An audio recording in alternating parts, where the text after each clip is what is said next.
Okay, good morning and welcome. It's Jilly Cube. I'm here on the Sunshine Coast in Queensland, Australia. I am working on this lovely 25 by 25 canvas, which I have a floating frame for, which it will go in the floating frame when I've finished. I have put my masking tape on the bottom to keep my bottom clean, and these are my giant push pins. All of my materials are in the drop down box in the description underneath this video. Rightio, so I'm actually doing the bloom technique. So if you follow me, you know that I don't normally use house paint for anything, but this one requires the exact ingredients, otherwise it doesn't work like a proper Shelley bloom. So I can get definitely get a bloom effect without these, but not as nice as the Shelley bloom. This is the base that I'm using. This is in Australia, so this is the what they call the pillow paint.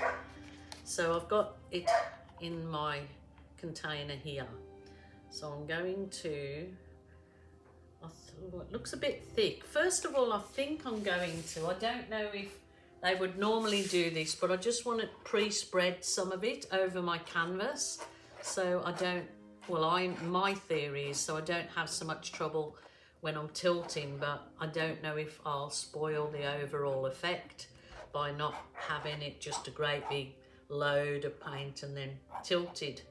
So I'm just trying it like this, and of course anybody else is free to do it however they like. I'm just putting a coat of it on, even though my dog is naughty. She always starts barking when I've got a video on for whatever reason.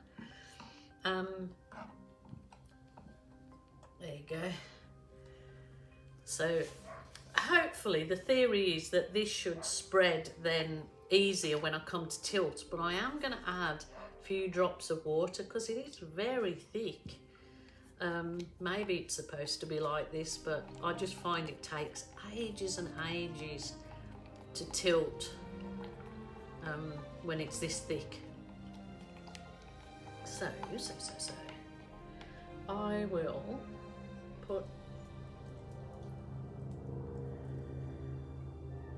a nice big layer, I guess. Probably need more than that, I'm not sure. Maybe I use what I've got in here. It uses up a lot of paint, a lot of paint, and a lot of it is tilted off. So I guess you can have your rubber mat underneath, your silicone mat underneath, and save all your runoff, and then just reuse it, I guess. So I think I'm going to do an actual swipe on this one. We will see. I've got some paint, so I've got, oh goodness, I would have to get the box out and look at the colours that I used, because these have been here now over a month, so let's just see how they work out. So I'm not sure what this one's called. It's like a really nice metallic brownie kind of thing, and then this is a sparkly kind of one. There are some mixed pigments in here. Some are the little piggies, and some are colour art pigments. Some are just resin. I think that, I'd have to have a look. This is a sparkly goldy one, Goldilocks. This one I absolutely love. It's like a cinnamony colour.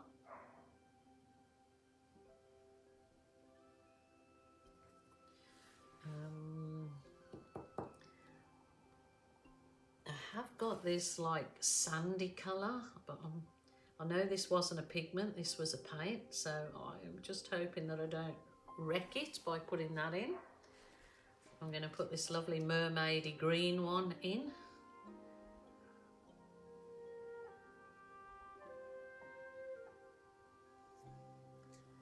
And I will put a bit more of this sheeny shiny one.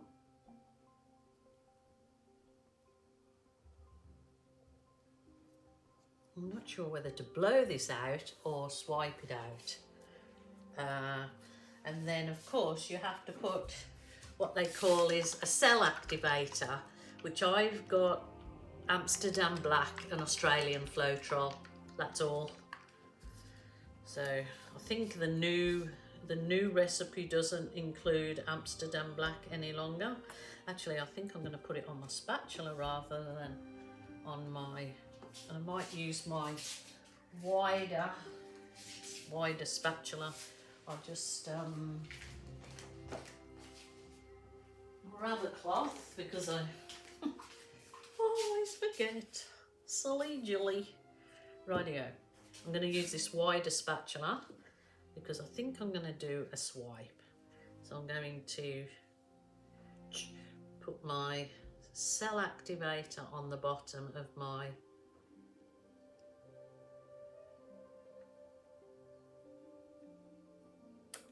let's try this one, hey? Let's give this a go.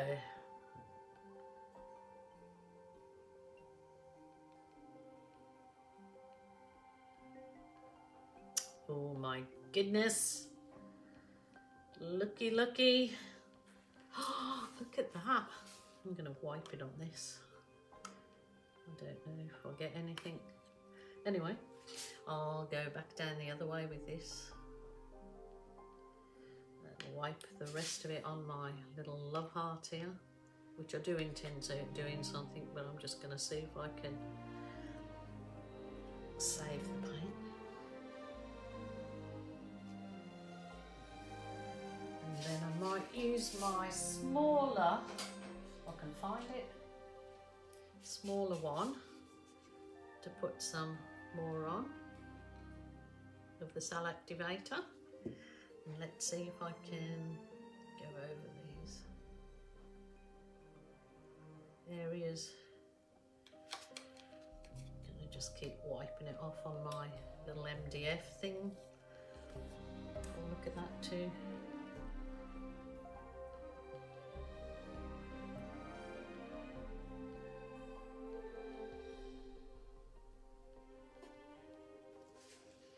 Wow. I'm going to bring you down to have a look at this before I go tilting it and wrecking it. It is U-Beaut super duper. It kind of looks from this angle like it could be a mermaid with her arms out the side. I need to fix up her head. Wow, look at this. That's down the not so nice end where I started, but and then look at the colours in that.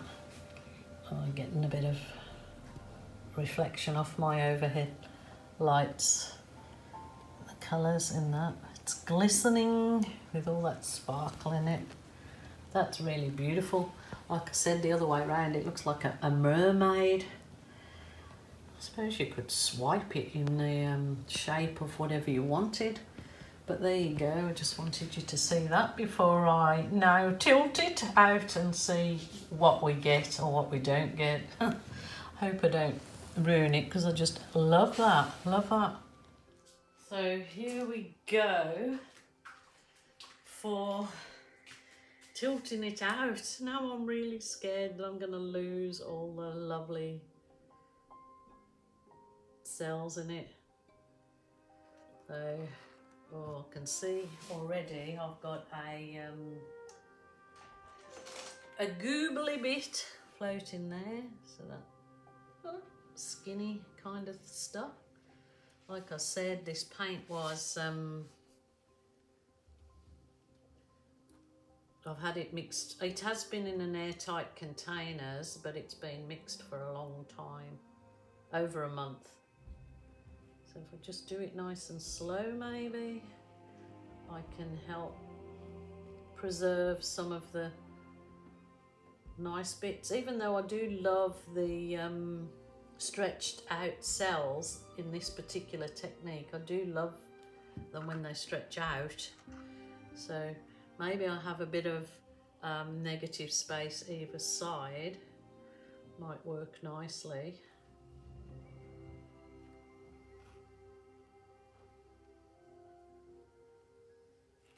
Try and keep it so you guys can see what I'm doing.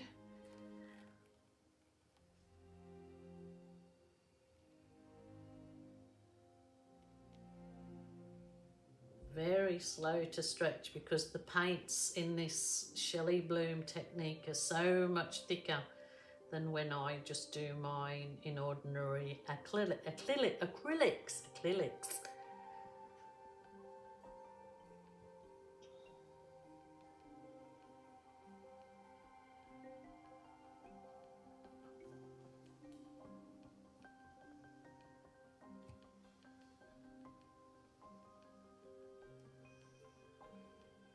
Oh, I remember now. I think somebody told me that if you want to preserve the cells more, don't tilt it, put it on a spinner. That's what she told me. And the spinner will help you preserve the cells. But that's gorgeous, even with the negative space. That's really gorgeous. I do like that. So I might just tilt it back to recenter the paint so it isn't all sitting down one end, but I really do like that. It's gorgeous. Now, where did I put my little spatula? I tell you, I've got the brain today of a piece of bread. It is not working, so I want to do something with that, but I want to preserve all of this. So I want to just spread the white out so it don't look chunky. So when it dries, I'll probably reckon it now. As I said, my paint is, my canvas is already gessoed, or gessoed, whatever you call it. I'm just trying to fix up a little bit of the side where it's gone over. But I want to try and, oh, that's lovely.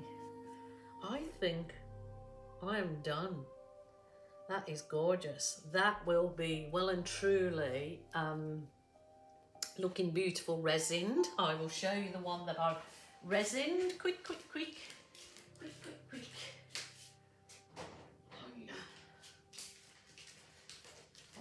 I did it on a bigger canvas, and if you haven't seen it before, I resined it and I put a bit of dragonfly glaze in the resin so it absolutely sparkles. And I do want to put like the same sort of frame on that, a neutral looking frame, and then either gift it or sell it. But that is got that greeny blue in, so that is beautiful. I am going to yeah, let's hope the drying gods are with me. Thank you so much, lovelies. I will try and find, I mean, those are all different sorts of pigments, but I really want to do one on a tabletop. I've got a pine tabletop, and I want to do more reds and purples. So I'll see what kind of pigments I've got in those colours. So thank you so much. Look out for the dry photos at the end, and if I manage to resin it in a couple of weeks before I put the video out, I will put that on too. So take care. Don't forget, if you're feeling sad, lonely or depressed, ring a family member or a friend. Do not suffer in silence. There is always someone there to help you if you reach out. So reach out, my lovelies. Bye for now. Oops. Resined in its frame. Did a little bit of embellishing, but the resin is sparkling. I can't, ow, see it? But all looking good.